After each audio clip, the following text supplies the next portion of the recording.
Welcome back. It's another BW3 podcast. It's brought to you by Schaefer's Oil and by Algar Performance. We got three chairs. It's almost a ring around the rosy today. Brennan Willard, along with Aaron Douglas. I'm Kevin Stubblefield. Great to have you back here as we are getting ready to race at I-44 Speedway. So it's appropriate to have Aaron as our guest today, isn't it? Yeah, it's pavement racing's right around the corner. It's coming up in a week and a half, basically. So Aaron had his first practice at I-44. We went out there and helped a friend of ours a little bit and checked it out a little bit Saturday. And I thought he had a great turnout. It looked like there was over 20 Crown Vics for practice, which you would think a lot of them guys wouldn't even practice. So pretty cool to see that many cars. And looks like pavement racing's growing, and that's good. It's I don't care what surface it's on as long as it's racing in a circle, it seems like. But it's good to see it growing for sure. Aaron, you told me the car count is jumping by leaps and bounds, not just one or two, but you're seeing quite a bit of growth, aren't you? Yeah, the street stock class is, I was telling you, is up to 16 till I got a call on the way here, up to 18 now if he brings both of those. And like Brennan said, the Crown Vics, we're up to 32 signed in, and 22 was there Saturday. And it's just crazy how they want to practice. Them Crown Vic drivers, they want to drive all the time. I mean, they want to practice all the time. So it's going to be a good year. Excited about it. Just lots going on. We got lots of activities and big Easter egg hunt the first weekend. My mom stuffed over 4,000 eggs, so she's getting tired of stuffing eggs. So I had some fun. Well, I was going to have fun with you, and then I'm like, I can't do that to him. But I saw those Crown Vics in the pits, and I'm like, I walked up to Morgan, and I'm like, go tell your dad that you're going to have a race, and I'm going to give him $100 to the winner real quick. We'll just have them all race real quick. And I'm like, she's like, that's good. I'm like, no, your dad will kill you because the insurance, I promise you, is not set up for that today. So that would have been terrible. I've been really nervous. That would have been crazy. Yeah, it was pretty cool to see that many cars, though, and looked to be like there's a couple of them.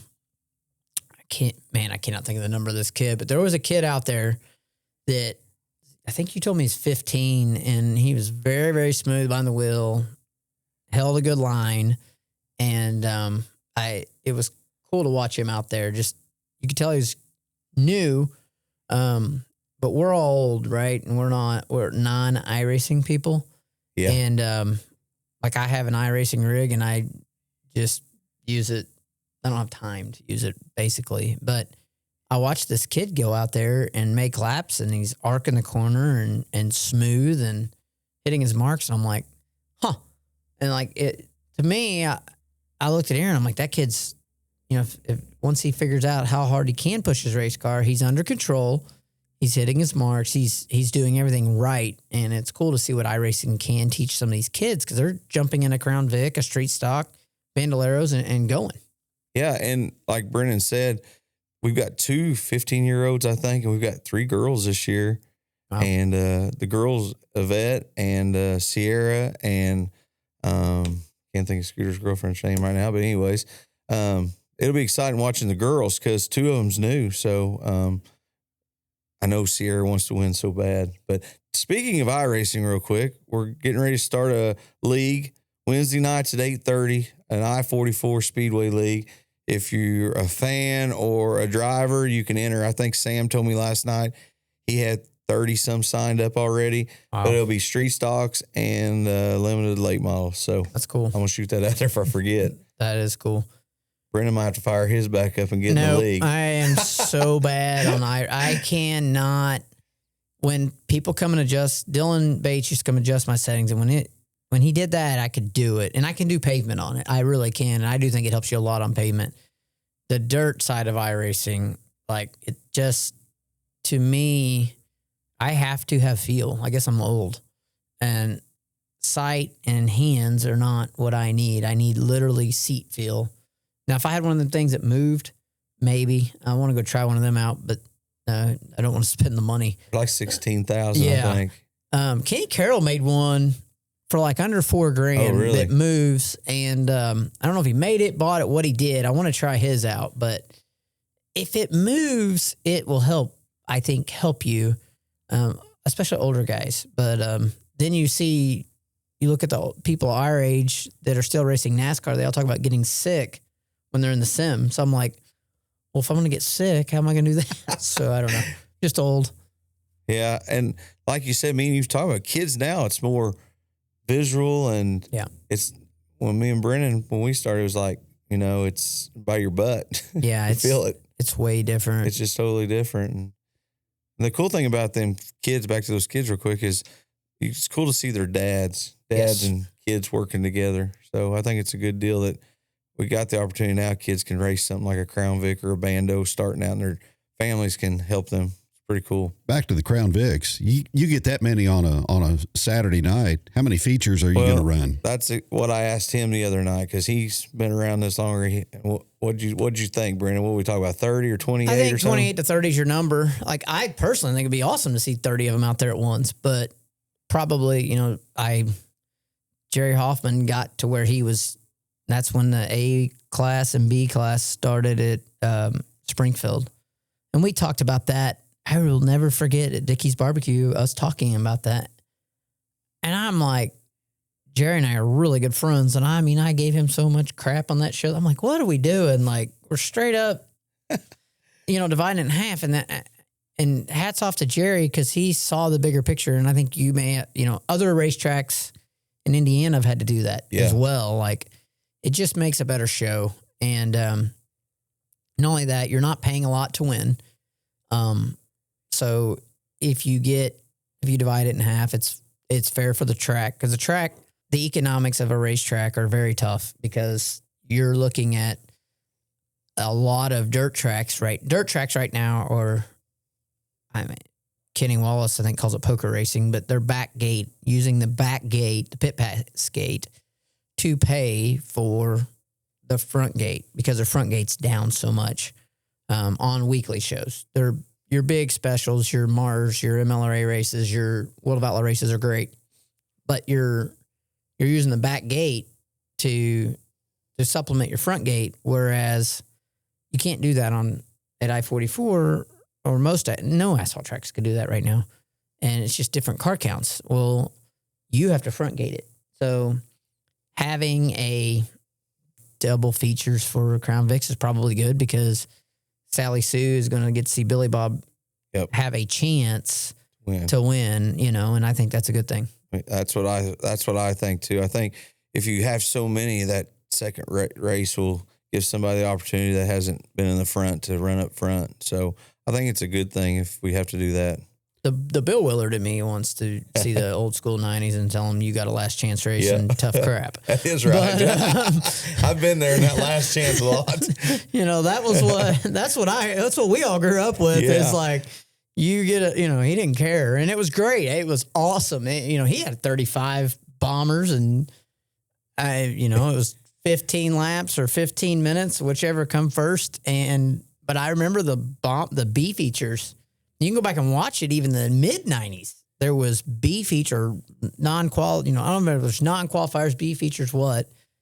But it was awesome to see that many cars, going at it, and it's different. And so you have to. Squalling was awesome too. That's what sucks, is like the Crown Vics are on you've done the right thing on the tire. Like, you can't change the tire rules, fine. But man, they don't squall the tires. Yeah. Like, they just. Like, I want to figure out a way to make that happen, but you just can't do it. That'd be cool to hear them squall again around there. So we talked about the Crown Vics and the street stocks going up.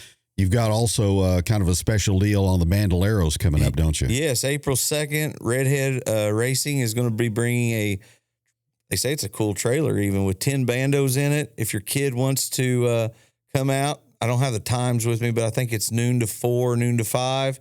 They can pay $100, get training from Redhead on setting the chain, setups on it. Your kid can get in the cars and fitted, and you can also practice. I think we're getting 10 to 20 laps each kid. And then we kind of need to know the size of your kid, because Thursday will probably be the smaller ones. And then Friday, we can change seats Thursday night, and the bigger kids can do it Friday. And then if your kid wants to race Saturday night, I think it's $400 to rent a car and race. So it's pretty cheap to have a kid race. I mean, me and Sam went to the lake the other night, rode 2 deals of go-karts, and it was $50. I mean, so if your kid's thinking about doing it, it's a good opportunity. $400 is cheap just for one night experience and try to figure out what you're going, that gives you an opportunity to figure it out and then go buy one and get into it. So, hopefully that's something we've talked about. You and I have talked about a lot is hopefully somebody if they get it going and it's viable and they get a lot of people doing this, well, they're going to have more to rent. That's just something that's going to happen each week. And I think it's important to grow the sport. And I think it's important I don't care if you're dirt, asphalt, whatever, you got to find a way for a kid to get into it and build their way up. And I think it's a good way to do it. Yeah. Well, you mentioned it's going in other places, isn't it? Cole Williams called me April 16th through the 19th is like the nationals or something for legend cars and bandos. But practice this week, there was like 40 bandos at Nashville. So if we can get our track in that circuit, where we have like a 3-day show, it'd be really cool because everybody'd come here to Lebanon and run. We're getting there. I think we're getting closer. We just got to get more cars. If you go back 20 years, so Jesse Smith, who actually is a dentist in Lebanon now, in Advanced Dental, small world. So Jesse drove from St. Louis to Charlotte, North Carolina every week to race the Summer Shootout Series. He started in Bandoleros, works his way up to Legends cars, and he was there every week. His dad had a good relationship with Mike Wallace and all the Wallace family and John Childs and everybody that kind of helped Tony Roper, Mike Wallace, all them along the way. Well, they set a footprint out. Well, they just knew that's what they needed to do, and so they drove from St. Louis to Charlotte, and I think it's like a 8 or 12 week series on Tuesday or Thursday nights back then.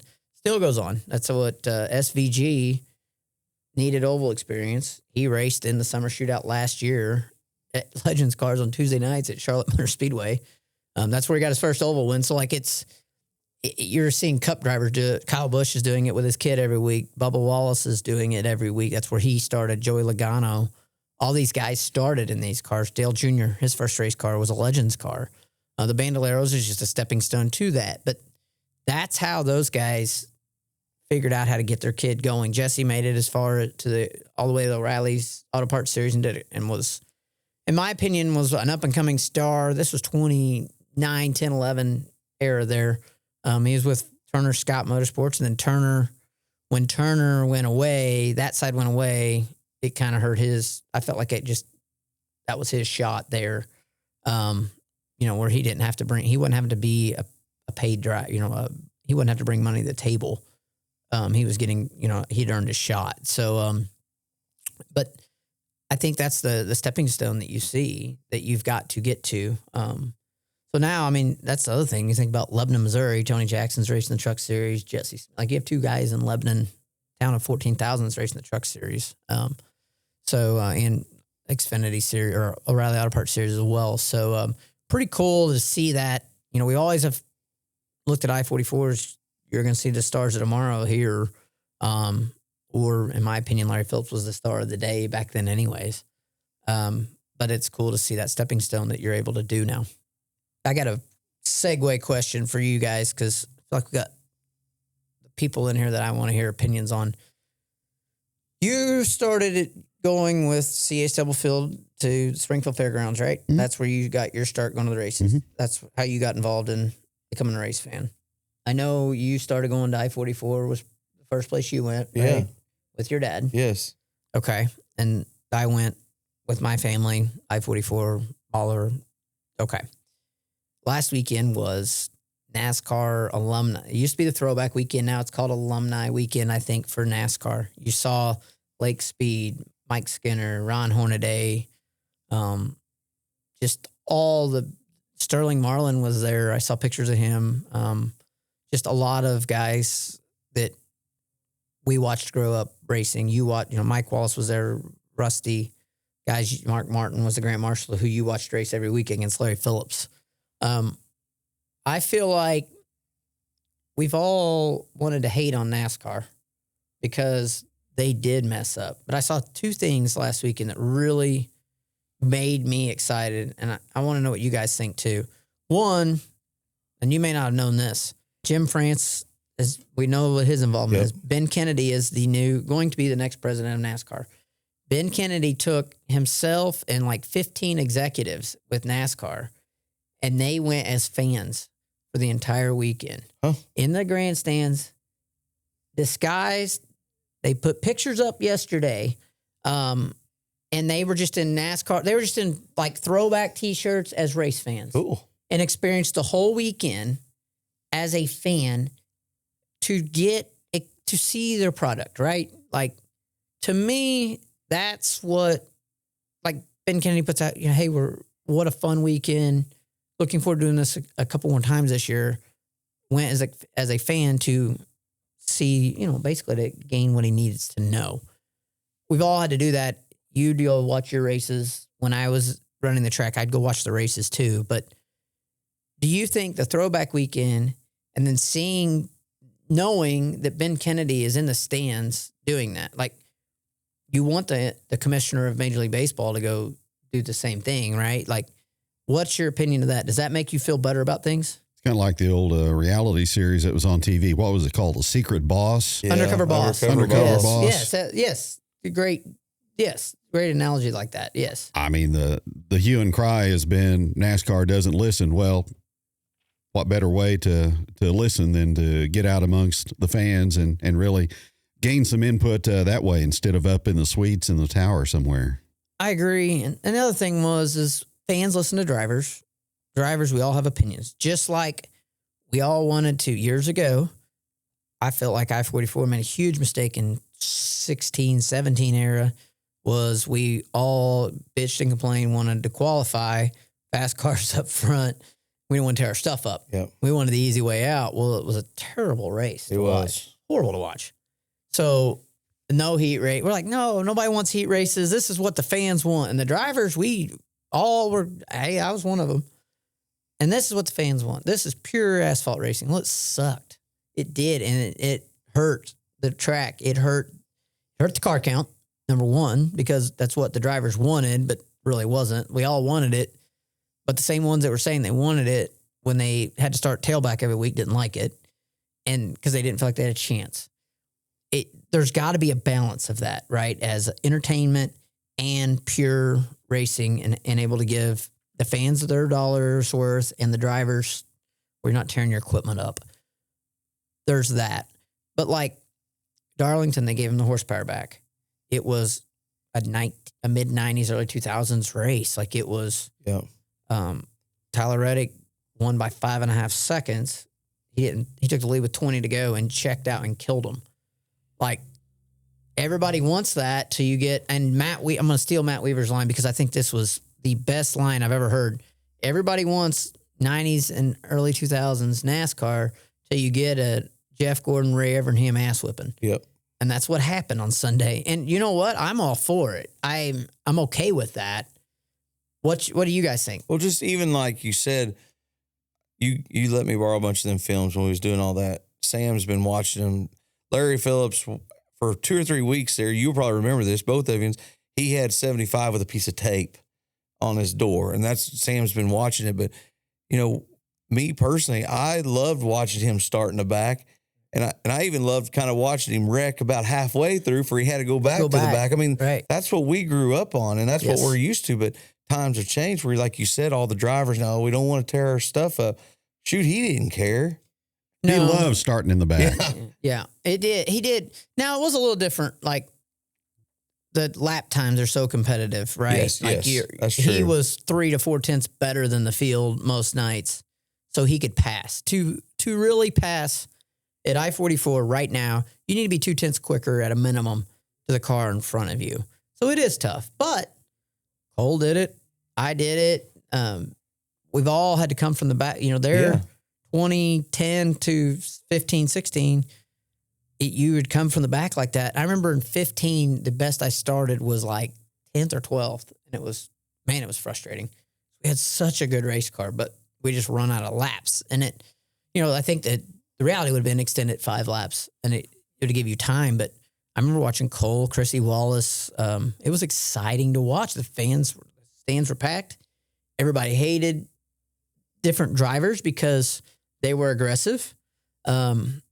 You know, it's hard to balance it if you're in Aaron's shoes, just like NASCAR shoes. You know, how do you balance competition versus, you know, you don't want it to be WWE, but you got to balance competition versus just pure racing. And so it's a tough balance, I think. But I do think having horsepower, tire fade, which I think you've got at I-44 now with the worn out racetrack, and the Hoosier tire is going to, I watched it on Saturday. I helped Trenton with his late model Saturday, and I wanted to see what the tires would do, and I see what's going to happen, how the track rubber's in. The racing, I promise you, is going to be much, much better on this tire than it was. Nothing against the other tire. It's just going to be a much better race the way that tire wears. And Cole told you about the ST1s and 3s. Like, we chose the F45 because it's the best tire that Hoosier makes. We don't have to deal with the politics per se of it. Yes. Hoosier said, hey, we'll do whatever we need to do to help you out. And they did. And so big thank you for that too, by the way. I mean, well, it's a huge shout out to like Algar, to the Algar family, Mike Algar and everybody like helping us out and making this happen. Where we're on a good tire. The street stocks are on a good tire too, but it didn't matter on your street stocks, your modified, your other stuff. That doesn't matter as much because those tires were so close and comparable. They wore the same. They were a good tire. It was just the sidewall was so thick on the Macquarie, it just made it very hard to race on, and there was no fall off.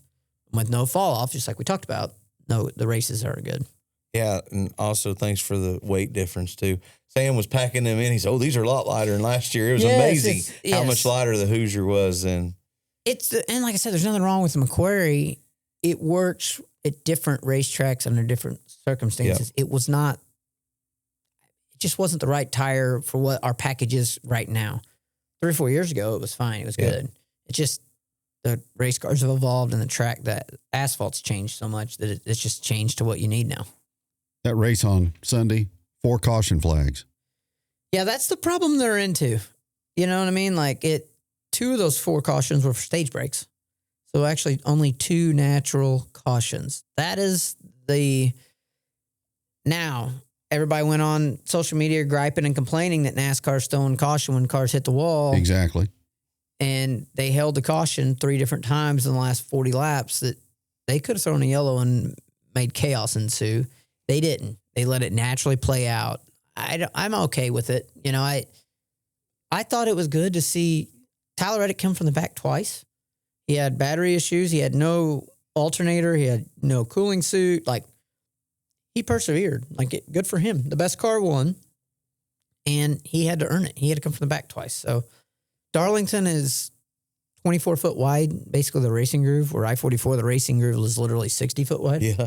So it's very narrow. It's hard. You're racing against the racetrack anyways. So I thought it was good. Yep. Short track coming up this Sunday at Martinsville. I think that'll be awesome to see the new package. It'll be, I hope that the weather's warm there. Saturday will be cool. Lee Williams getting his big break for, and his first O'Reilly Auto Parts start, first real NASCAR start in the high levels.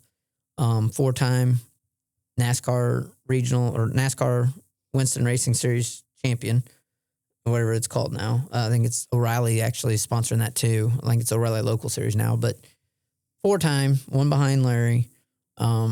He's earned his shot, and Dale Jr. gave it to him, and I think it's awesome that he's getting his shot on Saturday. So big shout out to him. Good luck to him, and I really hope he goes away with a win. I think it'd be cool.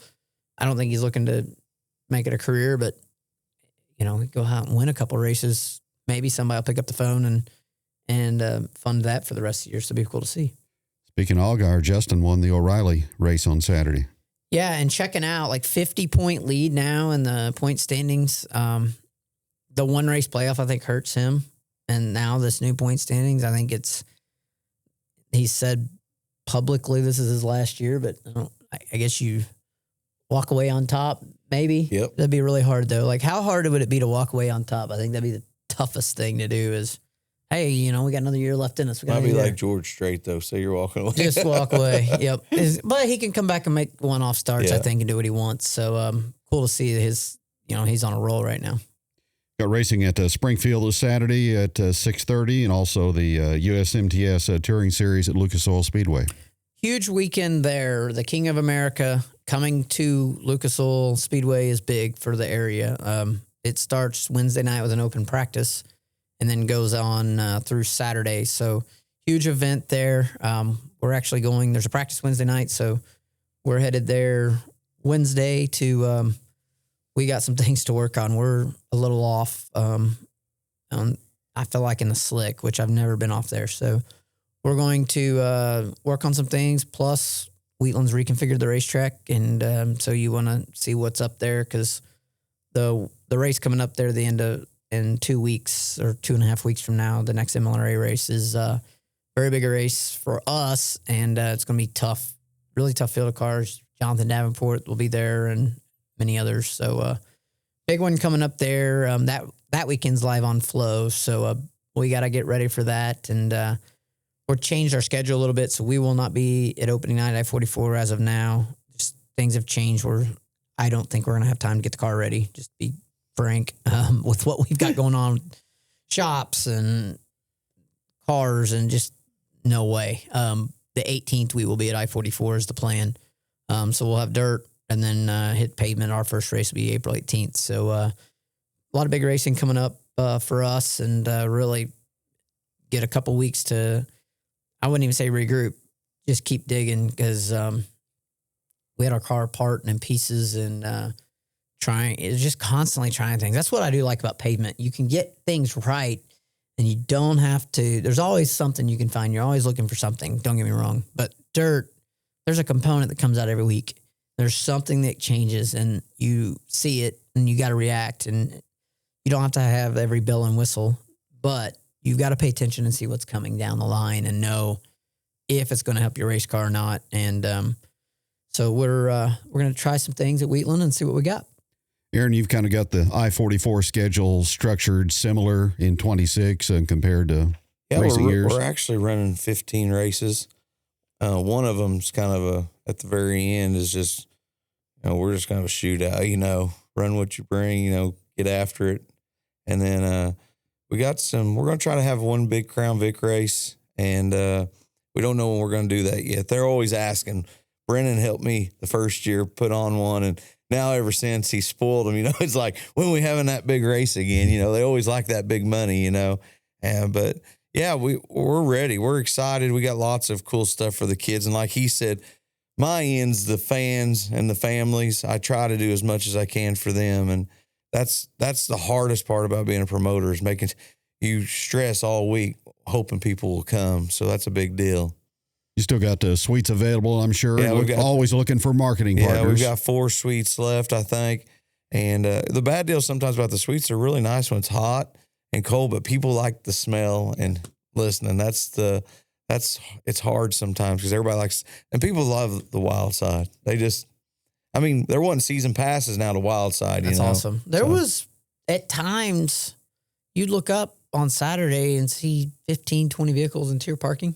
Yeah. Just watching practice. So pretty cool. That's pretty cool to see. And I thought there was a good, I was really impressed with the turnout on Saturday. And if you get 20 Crown Vics opening night, that's going to be a heck of a show. And your street stock class, they're seeing a lot of growth there. And he's talking about 18 street stocks. I think I'd say you'll have 12 opening night, really good, strong field of cars. And to me, that's the best class in pavement racing right now. And the other thing that I like about the street stock classes that I'm seeing is at least half those drivers have moved up from Crown Vics, probably. Yeah, this year, I think, like we was talking earlier, I think 4 or 5 moved up from Crown Vic last year. And that's the deal. When you get 6 or 7 really good cars and drivers, it'll be a heck of a race. It's my favorite besides the late models. I love watching the late models too. But we got, Brennan will be back trying to get Cole to come a few. Presley Johnson out of Alabama will be here. Dylan. Presley had a 4th place finish in the Alabama 200 2 or 3 weeks ago, which is very, very big. It's a national race. It's a huge accomplishment right there. And so they've really worked hard on their program this winter. He's went out and put the work in. Dylan has too. And so you're going to see a lot of really good races, a lot of good late model racers here. If Mike Sloan comes, like I'm hearing, I'm going to call him out right now. Mike Sloan is really good and very tough. And he will, he'll put on a show. And so now I'm calling him out and he has to be there. But, and that would be, if we're not racing opening night and you're making me pick one, I'm picking Mike Sloan to win just because I race against him so much. And he's just a good, hard-nosed, good racer, but can get everything he can out of that car. And so he'll be very, very tough to beat. Cole's showing up anytime. Is he in a Port City now? Yes. Okay. Yeah. So Cole will be good. Back at home in a Port City for him. Yeah. And that's where he's won all of his races. And so it'll be a lot of good things to see. And maybe we'll get a bunch of us all out there on the same night and make a go of it. So 44 on Saturday, the 4th of April. 6 p.m. is start for racing. Gates open at what time? 3:00. So get there early for tier parking. Yeah, tier parking. There are people wanting season passes, and that's cool that they go. I said, I've never done season passes for tier parking. I said, I don't know if they did in the past. Yeah, I think they did, but they never did reserve spots. Yeah. So, but yeah, that would be tough to do that. But man, that'll be, barbecue and tier parking. That's the most fun. So I told Aaron it was hard to go out there and race because we had such a good time just going into your parking and hanging out. And my kids loved it, but my Braden is a big asphalt fan, so we'll be on pavement a lot if he has anything to say about it. We're gonna get Braden. He drove Sam's Bando, did a good job, and we want to get him in one. I know he's busy with Brennan going places, but if he's ever in, if we could get one to rent, then I can just throw him in. Yeah, he would do that. So as soon as baseball season's over for him, I think he can go give one a whirl. That's the deal with us. We have to kind of go. We have to learn to go around baseball. Both of us. It's kind of but it's all right. They're little ones. That's the deal. And that's what, we're not going to the comp race this weekend. Full disclosure, it's baseball for Braden. It's his opening weekend. So we're going to South Haven, Mississippi to watch baseball. And I cut my dirt schedule back this year for that. And I missed a lot of games that I'm not going to get back. It is cool with Game Changer. Yep. They're streamed just like our races are. But I want to see a lot of, see all the work that we've put in and he's put in and see how he does. So not going to miss his opening weekend no matter what. And so that is a lot of the change. Before we'd been at the comp race with bells on it, practicing Thursday night, racing Friday, Saturday, and that would have been our deal. But priorities change a little bit this year and want to make sure we get in on that. We're headed to Boston to the big Boston field this year, but it's at Branson. Oh, I was like, whoa. Yeah, Sam's like, we're going to Boston this weekend. Yeah. Yeah. Big old wall, Big wall. That one is a cool place. Yeah. A lot of cool places on youth baseball around here, too. We're blessed to have that. Wish it had been like that when we was kids. No joke. It's pretty cool playing on all this turf and all this cool stuff. So, what's admission this year at I-44? 10 and under is free. 11 and older is $12. Tier parking is $20 a person, $50 a carload. And the pit, to get in the pits is $40 and kids are $20. Military? Yes, there is, but don't ask me that because I think it's $10. I think it's $10. That was the biggest question a few years ago. What about military? So yeah, I think it's $10 for military. Awesome. Pit passes are cheap. Most places are $45. That was one thing too. I was going to give Aaron a shout out. It was $20 to get in the pits Saturday. A lot of racetracks were $40 to $45 to get in on practice night. So big thank you from the racers. You're welcome. That you help them out there. The racetracks have to make money. And it is a business. And so they have expenses just like the drivers, just like the fans. I understand fuel's high and all that, but you gave everybody a break on that. And I know a lot of racers appreciated that. Very good. Aaron, thanks for stopping in. Thanks for having me. Love listening to you guys. It's been fun. And we were talking about your CA and you and my grandpa going to the races and everybody going to Springfield. It's cool that all this is going for full circle for us. We're not no spring chickens anymore, right? But still seeing racetracks. And you went to the Springfield Fairgrounds. We went to I-44. Being able to go back home and see the races on Saturdays is really the roots of racing and the family sport of it. And that's why we're all so passionate about it. Thanks for joining us for today's BW3 podcast, brought to you by Schaefer's Oil and Algar Performance and produced and distributed by Swino Visuals.